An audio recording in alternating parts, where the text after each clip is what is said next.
welcome to my book journey.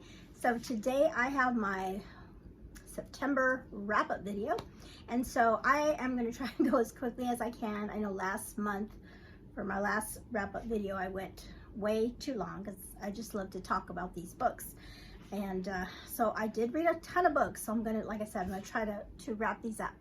So I did participate, of course. I was a co-host in the Back to Hogwarts readathon that we had in September, and we had a lot of fun. We had a lot of fun sprints that we did, and hopefully you were able to join us with that, and hopefully you were able to join in on that readathon. I saw a lot of people posting that all the books that they read, and Cheryl, at this time Cheryl's already has had the giveaway that she had for anybody that did all of the prompts.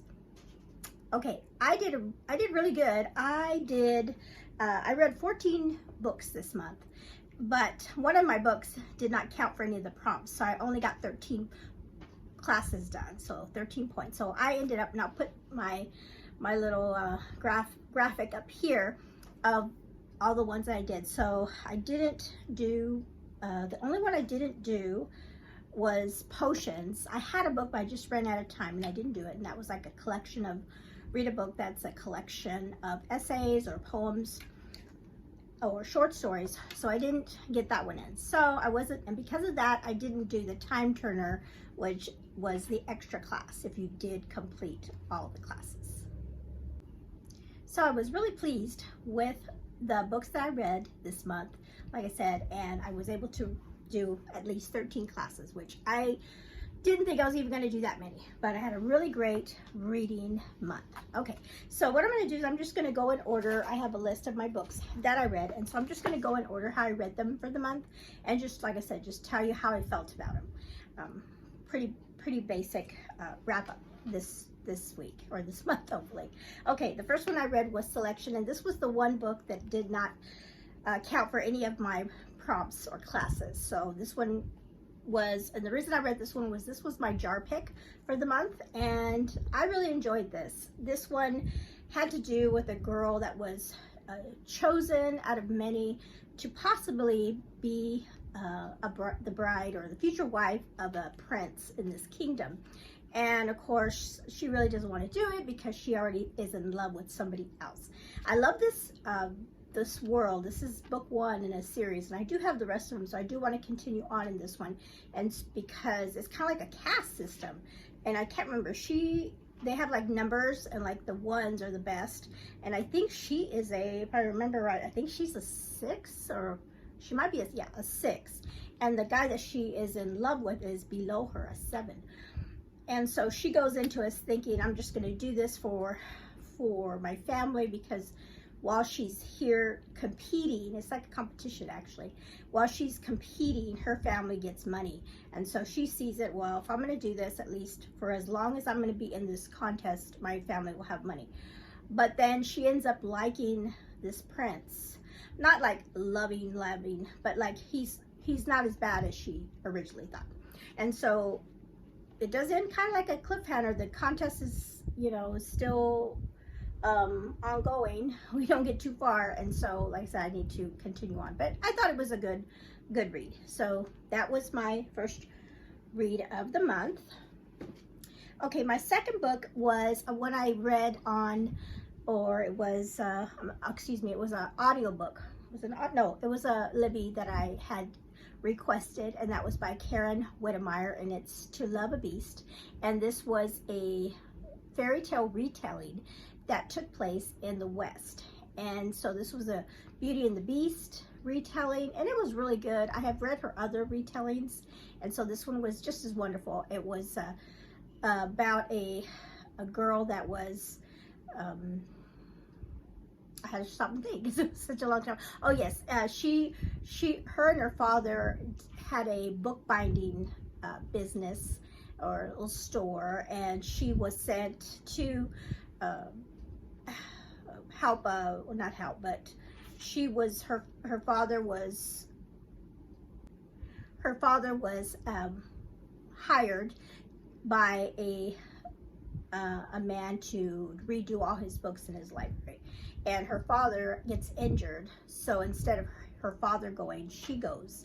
And the person that she is working for at his big house with all his books, he's like the beast because of his appearance and because of the way he is.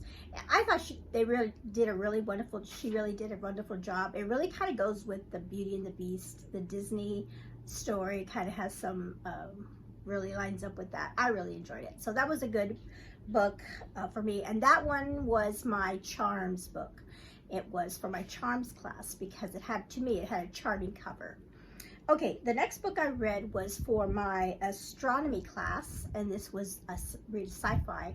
And this one I listened to on audio. Yes, I listened to it on audio. And this was really good. This was called The Sea of Tranquility, and it was by Emily St. John Mandel. And this one was one of these mind-bending, twisty, turning books that I just love, that have to do with time travel and a mystery that you had to solve, really.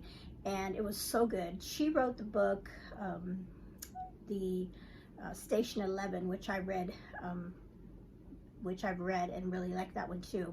This one was so good. This one, it's hard to describe though. It has to do with in the future, they're trying to figure out an anomaly that happened, and just try to put the pieces together. And just the ending is so good because it's like, oh wow, you know, it's like, oh, I didn't see that coming. It was just a wonderful read. Like I said, I love these kind of books where it makes you think and try to figure out what occurred. And it's another book that I don't want to tell you too much about it because I don't want to give anything away. And I really I am so tongue-tied. I really did not know anything about this book. Only that it was the same author that wrote Station 11, and it had to do with some kind of time travel twist. But that was it. I didn't read the back of the book or anything about it, and so I really went into it blind, and so I really enjoyed it. Okay, book 4 was a middle grade book that I checked out from the library. This one also I did listen to an audio, and it was kind of funny. It was a book called Escape from Mr. I got my notes over here. Escape from Mr. Lemoncello's Library. And this one I read for the Ancient Ruins class because that was a book with a puzzle or mystery. And so this library, it's like, I want a library like this. So this is a little, like I said, it's a middle grade. And in this book, there is a new library opening up. In this town, for the past 12 years, there hasn't been a library because I think, did it burn down? I can't remember. Something happened, maybe burn down or something. So, but for 12 years, there's been no library. And finally now they've built a library, and they built a library. I mean, they went all out. It has so many neat things. Like I said, I want this library in my home. Not in my home, in my town. So to unveil this big library, they have this big old competition for the 12-year-old kids in this school, and they write an essay to qualify to be like one of the first 10 kids to go through the library.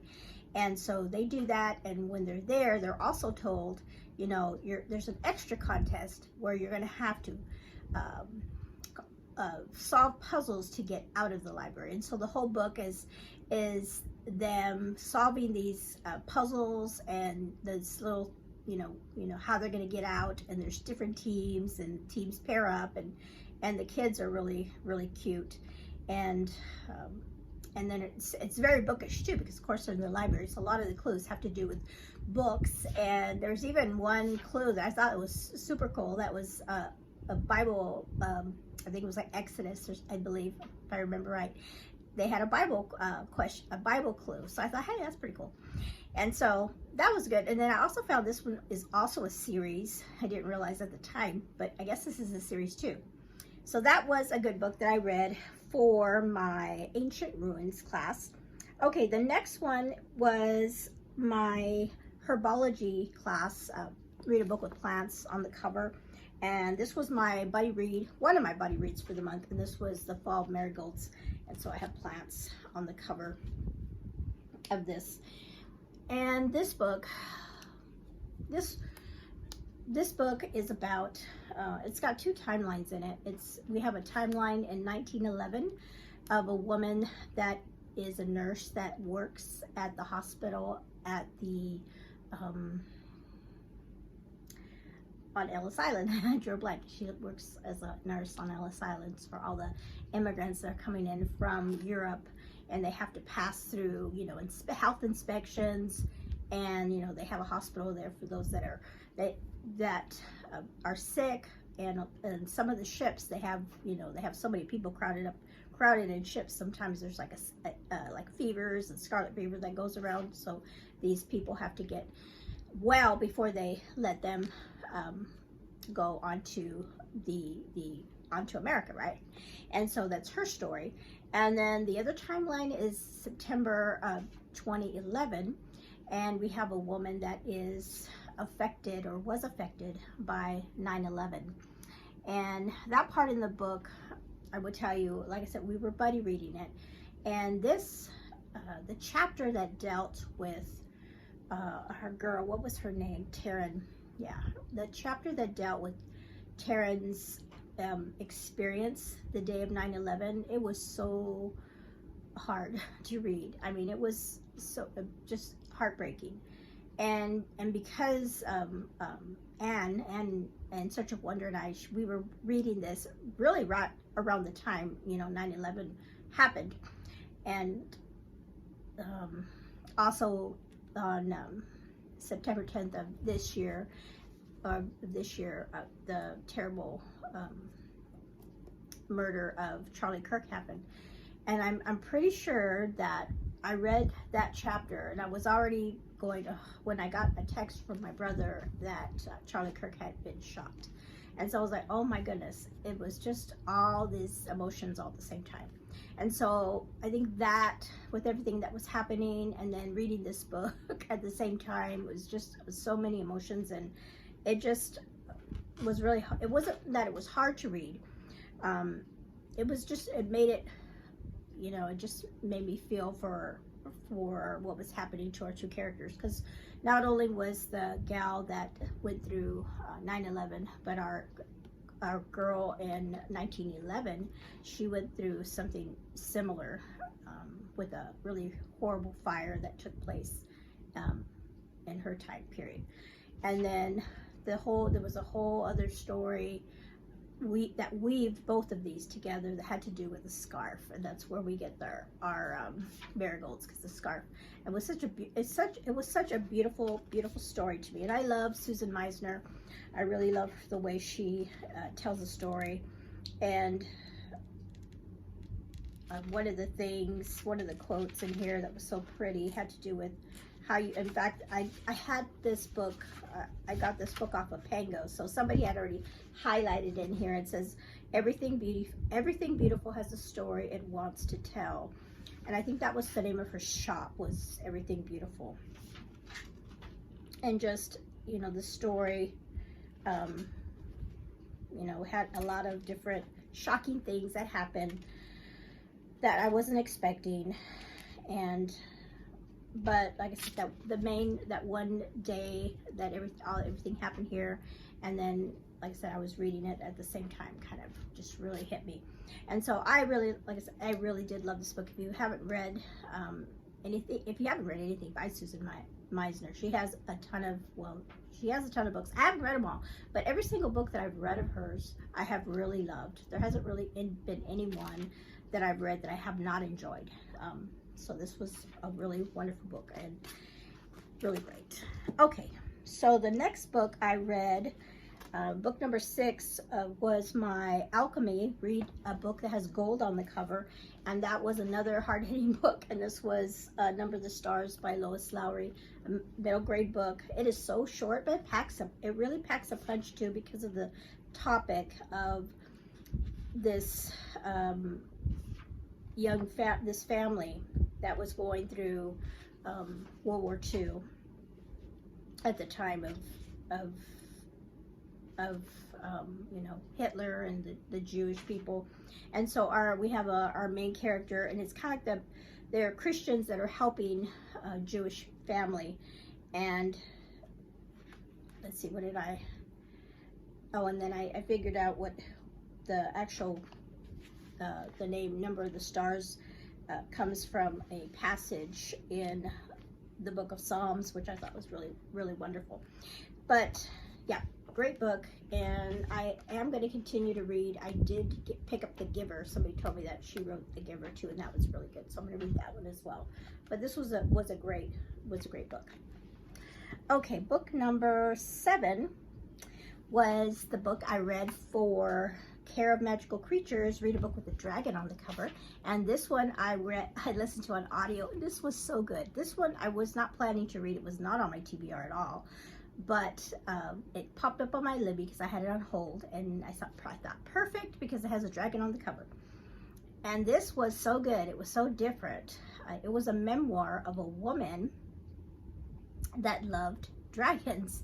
And these were not like the dragons that like fantasy, well, it was a fantasy because they had dragons, obviously, but it wasn't your typical dragon, you know, with swords and things like that. No, this was dragons, and she was treating these dragons like you would treat any other animal or species that you're studying. She wanted to know everything there was to know about dragons, and she wanted to study them and dissect them and figure out how they, you know, how do they fly? You know, they're so large, how do they fly?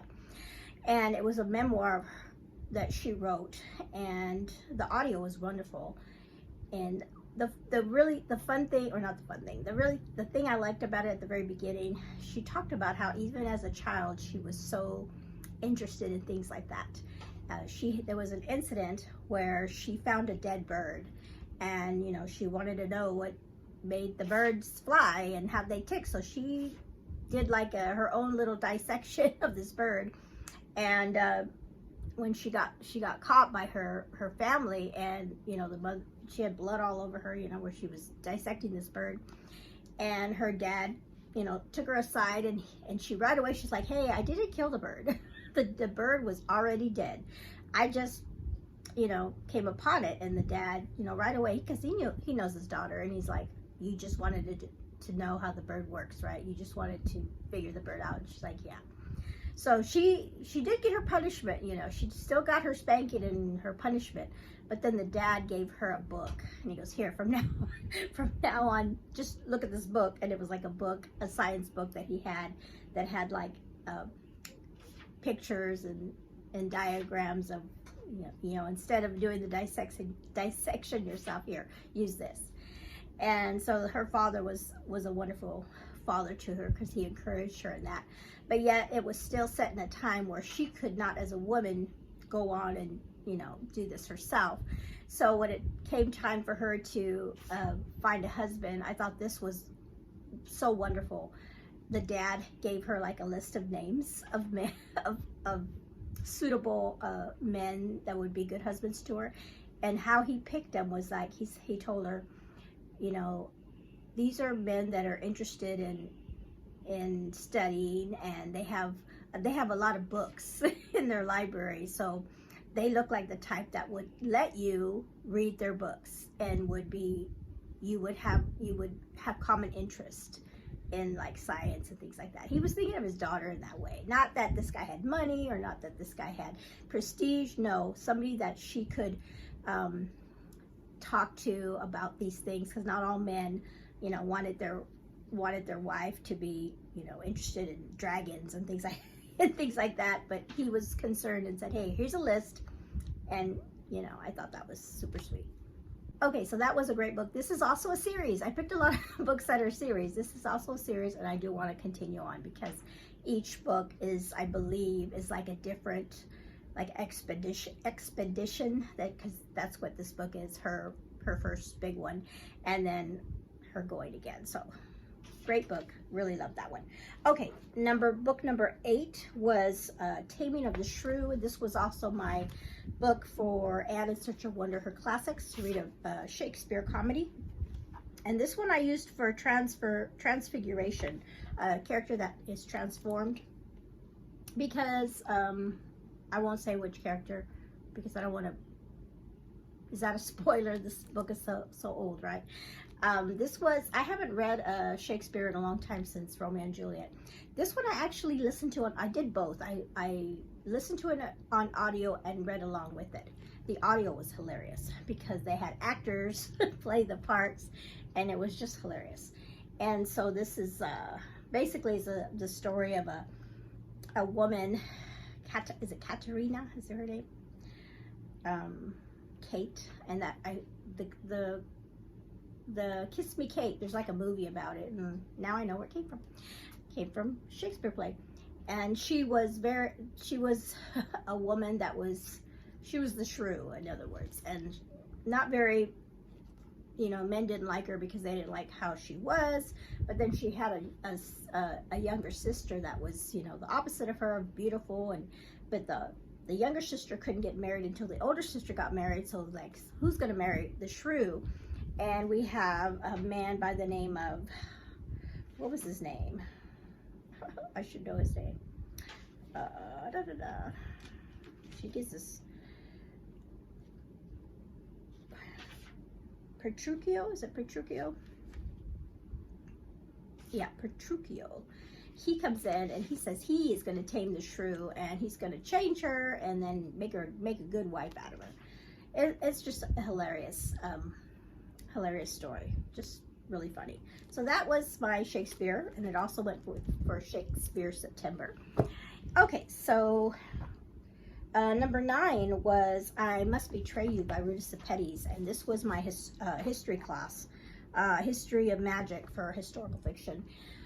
Here's a great read for the month. I read this one with my daughter Ellie. We did this as a read aloud because it went along with our geography unit. And this book was set in 1989 during the time when Romania was getting ready to have their revolution. And they were part of those Eastern Bloc countries that separated from Russia, during that time, right before, and then right after that, the wall fell in Berlin. And this book is, our main character is a Christian, and his story is just amazing. And I kept telling my daughter, this was not like back in the 1950s or 40s. This was in 1989. I was going to college at this time, and so this is like in the height of the 80s over here in America, and the things that were happening here that the rest of the world didn't know was happening is so sad. It's so sad that they were still, they were under a communist dictator and just living in horrible conditions. And this one especially because, and just the way the title is, I Must Betray You, the dictator, Ceausescu, he had everybody not trusting of it. Everybody could be a spy, and everybody, even family members, could turn each other in for the littlest infraction of going against the government. And just how do you live like that? How do you live, always looking over your shoulder and wondering, if you're gonna make it through for the rest of the day, and they had living in so much poverty and being told what they had to do, and very little food. I mean, they would stand in bread lines and food lines and for hours to get just a little bit. When at the time, us in America, plenty compared to what they had to struggle and go through. And that's why I was telling Ellie, it's so important to see the corruption and where socialism and full-on communism it's not a good thing for a country and for a people. They have no freedom. They have no voice, and in order to get their freedoms, they really had to stand up and just like other countries that fight for their freedom, sometimes blood has to be shed because you have to fight for that freedom to overcome overcome tyranny, and that's what they did here. So that was a great book. It's just eye-opening, and really sad that that country went through that, and other countries that also went through that. But thankfully there was, you know, they made it. They were able to break free from that communist government. Okay, the next book I read was No Journey Too Far, and this was my other, I had another buddy read with cat stories, and this was my divination class because I said it was going to be a 5-star read because I read book 1. This is a duology, and this is about a family. The first book, I'll talk about the first book because this, like I said, I don't want to give too much away. This is a duology. The first book is about a family that they were in England, and the father's already passed away, and the mother gets sick, and she's not able to take care of her children, so her children get sent like to an orphanage, and then the kids from the orphanage, they get sent all the way to Canada, kind of like the orphan train situation over here in the States, but all the way to Canada. And then sometimes they're adopted, or sometimes they're just basically sold into indenture servants. So they have to serve until they're like 18 or they're of age. And so there's a set of twins and a young girl from this family that all get sent to Canada. And then the oldest sister in the family, in that first book, she ends up going to Canada to try to find her brothers and sisters to bring them home. And then this is book 2. And both Kat and I really enjoyed this story. We both thought that the first one we liked that one a little bit better because it had more of the whole history of what they did, because this was a real thing that they did back at this time, taking children and taking them to Canada. So this one was more, like I said, it was a follow-up, and it was still dealt with the family, but we had other characters that had like some side stories and a court case that was kind of really interesting at the end. So we both really enjoyed that one. Okay, so there's that one. Book number 11. I read book 2 of Harry Potter and the Chamber of Secrets, and this one was my defense against the dark arts class because it's good versus evil. And we have and I really enjoyed this book a little bit more than I liked the first one. This one was so funny, and a lot of, I was like, oh, they're already talking about this, and because I've already seen all the movies, so I was like, oh, this looks so, this is gonna come in later. And this was another book or movie that I like because we see at the I really love that last part in the book. What's the chapter called? Where they find the chamber and what has been happening with a character by the name of Tom Riddle. I love the scene in the movie, so I really loved reading it here in the book. So I thought that was so neat to see that and kind of remember what it was like. So I really like this one, and now I'm ready for book number 3. Don't know when I'm going to get to it, but that will be a good one to read. Book number 12, I don't have it. This was my nonfiction Muggle. It was for my Muggles class, read a nonfiction, and this was all about Anastasia and her family. And this one was really good. I mean, it was really short and sweet. I had a lot of wonderful actual pictures of her family. And this is the Romanov family. Sorry, this is the Romanov family. And it was interesting. I told Ellie, I go, see, this is what that's how communism is. You have royalty, a monarchy, and then there's revolution, and they get rid of the wealthy monarchy because the people, don't want to be ruled by a monarchy, or they think that, they have all the money and we're lowly peasants. But then they get a dictator in there, a communism in there, and they got Lenin, and which was so much worse.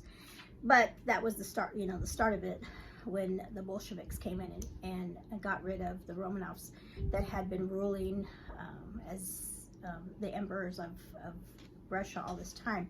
So we have these pictures of the Romanovs and how they lived in in that time before the revolution happened, and they were basically at the very end, they were kind of like under house arrest in their palaces. They couldn't go anywhere. But really, for the most of Anastasia's life, at least in this book, talked about how she was only with her family.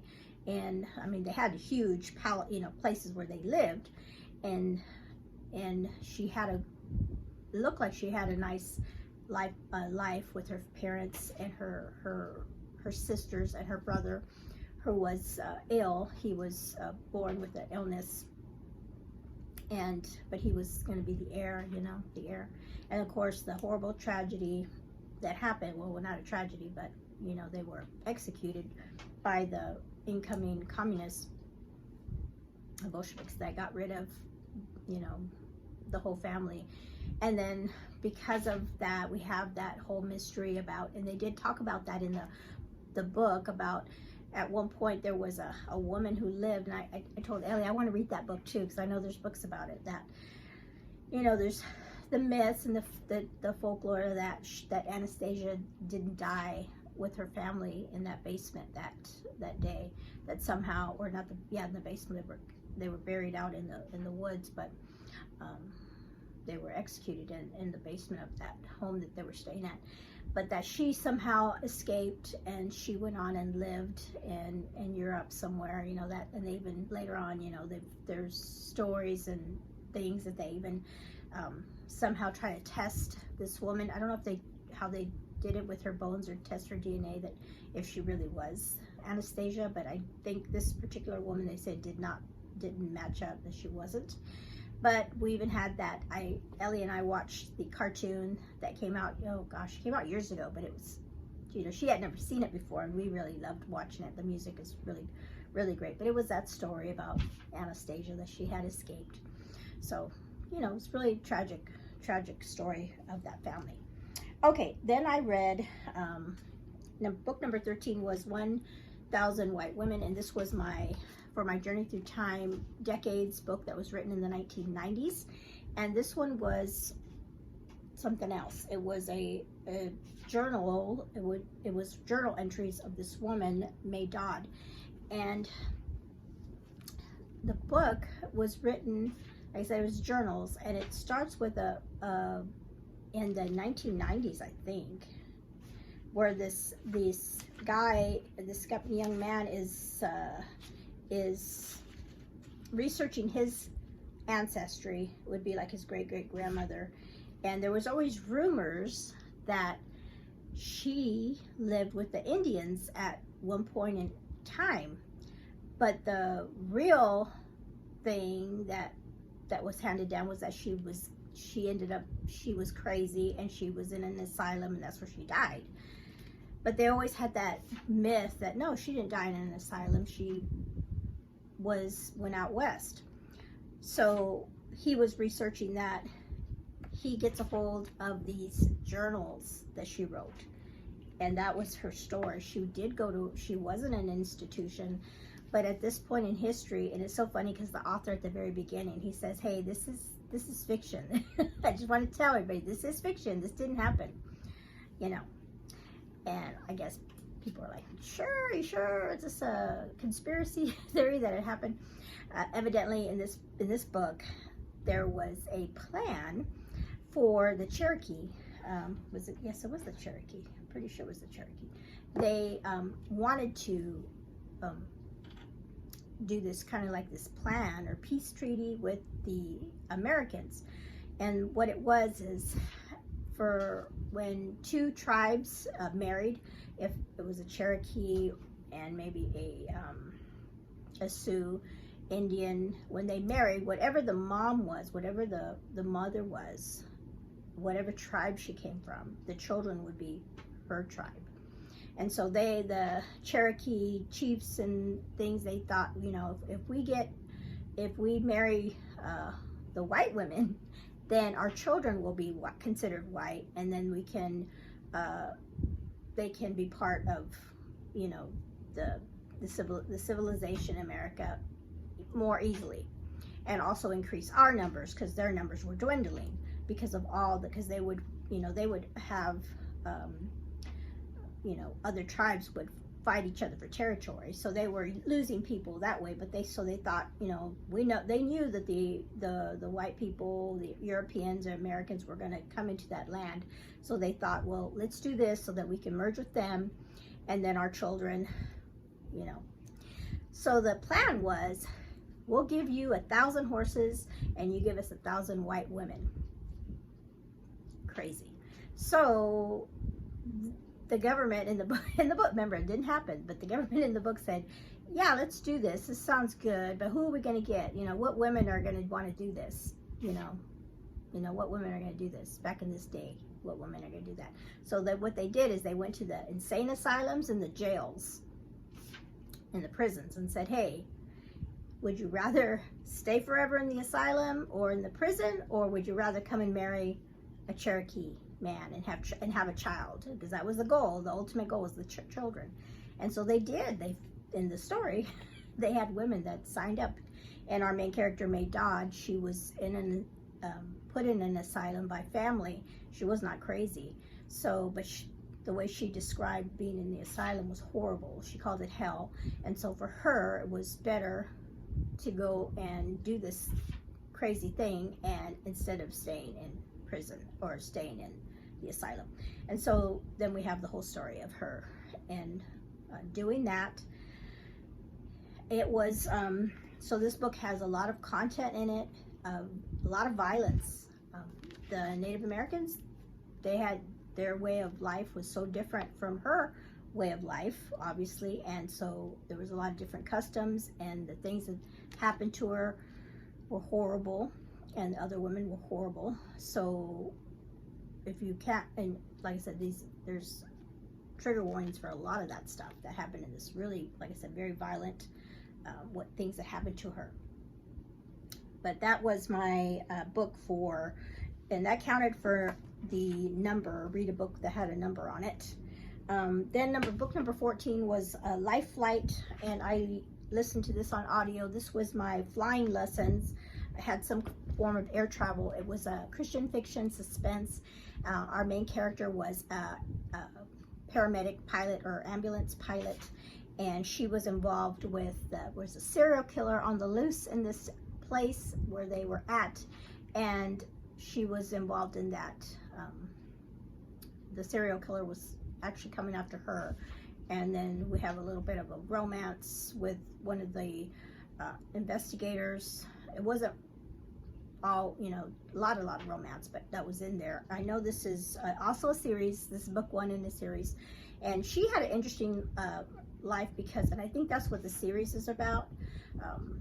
These women that had, something happened in their past, and they were like in juvenile hall, what they call juvie, I guess, juvenile hall. So bad circumstances, but yet they did things with their lives. She was, like I said, she was this paramedic, and then she had a friend that was a nurse, and another one that was also, I think she was an FBI agent too. So I think the series is going to talk about all these women that kind of grew up together.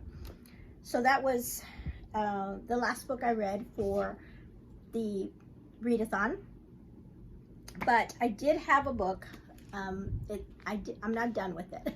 I'm like halfway through, and this is my other Journey Through Time for my Centuries book. And this one is called The Tiger Queens, The Women of Genghis Khan. And this book, I would say, this book and this book are so similar.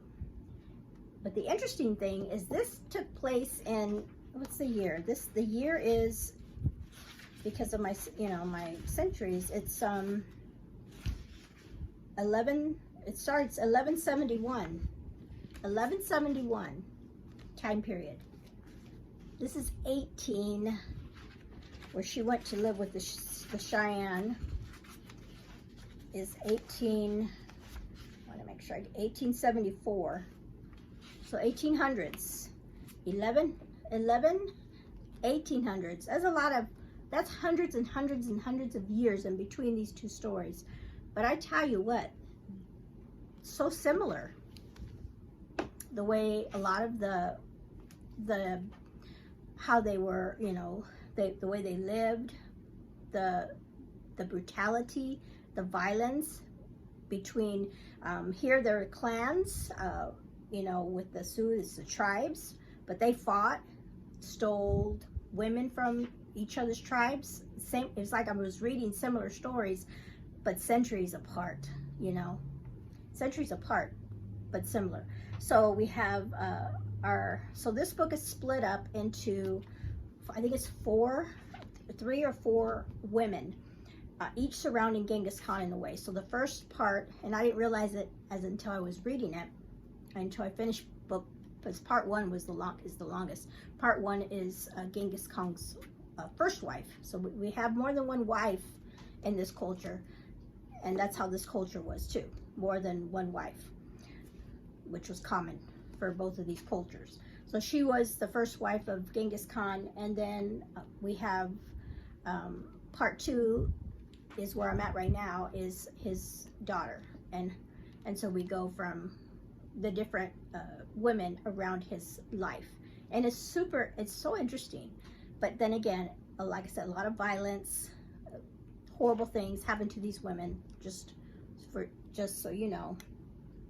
But very interesting reads, and interesting, like I said, it's centuries apart, but very similar in their culture. And that I've often heard some people say that when the Europeans came over to the Americas for the first time and saw the Native Americans, it was like for them stepping back into time, like a time, because of the, you know, where Europe was at the time and technology and things like that, and then where they were over here. And it is like stepping back into time, because like I said, this is 1100s, and they were, like I said, it's very similar customs and traditions and things. So that was very interesting. And it's interesting that I picked those 2 books for my journey through time, because it's mainly stories about women in these cultures, and that they're similar cultures, even though they're centuries apart.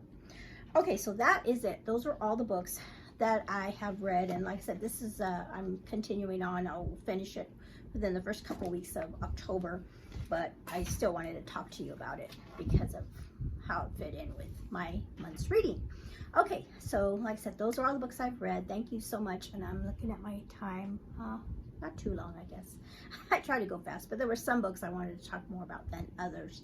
So let me know in the comments below, did you participate with the Back to Hogwarts readathon, and let me know what your favorite book of the month was for September, and let me know if you've read any of these books that I read.